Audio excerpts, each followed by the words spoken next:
ហេតុអ្វីត្រូវដឹងចិត្តគិតពីរឿងស្នេហាកើតមកគ្មានមនុស្សសេចចេតនាតើល្អយ៉ាងណាទៅគ្រប់យ៉ាងនឹងមិនឈឺចាប់រឹតមិនអាចដាក់អារម្មណ៍ស្រឡាញ់ជ្រាលជ្រៅហើយក៏មិនចាំបាច់យំស្រែកហៅអតីតកាលឲ្យត្រឡប់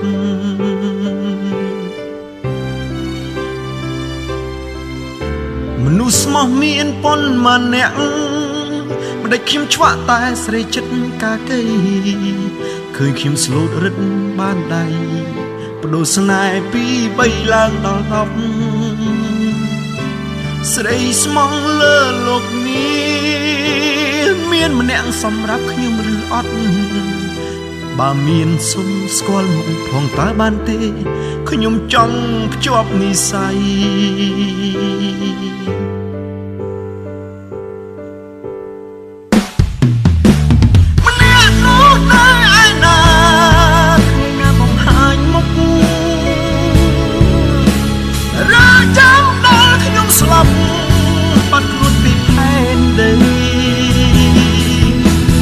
ដាច់ចិត្តព្រមលេចមុខ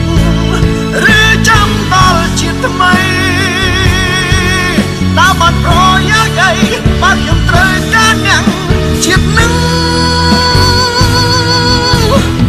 ចាំមនុស្សមិនស្គាល់មុខបំពេញនៃជីវិតដល់ហត់ក៏ខូចចិត្តតែចាក់ដល់ឆ្អឹងសង្ឃឹមថាគេអាចកែខៃបដូររសជាតិមួយនឹង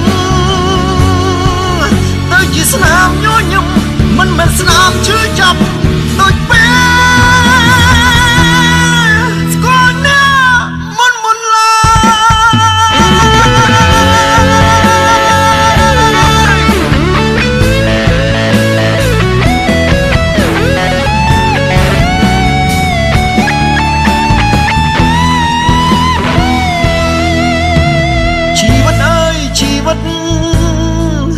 ហេតុអ្វីត្រូវដឹងចិត្តគិតពីរឿងស្នេហាកើតមកគ្មានមនុស្សសេចចេតនាតើល្អយ៉ាងណាទៅគ្រប់យ៉ាងនឹងមិនឈឺចាប់រឹតមិនអាចដាក់អារម្មណ៍ស្រឡាញ់ជ្រាលជ្រៅហើយក៏មិនចាំបាច់យំស្រែកហៅអតីតកាលឲ្យត្រឡប់មនុស្សស្មោះមានប៉ុន្មានមិនដេចខ្ញុំឆ្វាក់តែស្រីចិត្តកាកៃឃើញខ្ញុំស្លូតរឹតបានដៃបដូរស្នេហ៍ពី3ឡើងដល់10ស្រីស្មងលើលោកនេះមានម្នាក់សម្រាប់ខ្ញុំឬអត់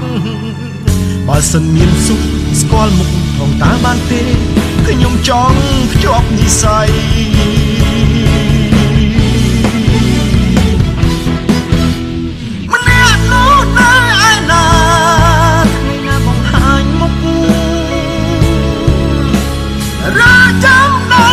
ស្លាប់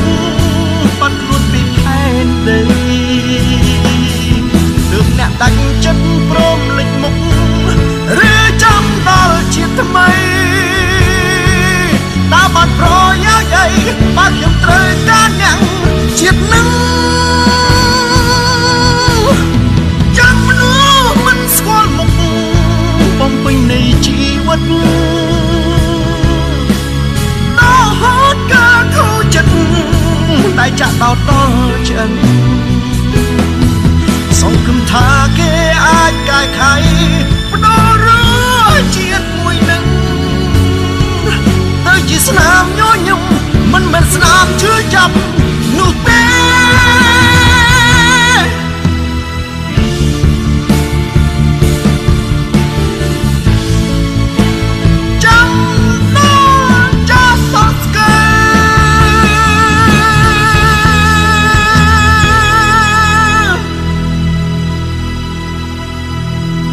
នៅតែពេញចិត្តចា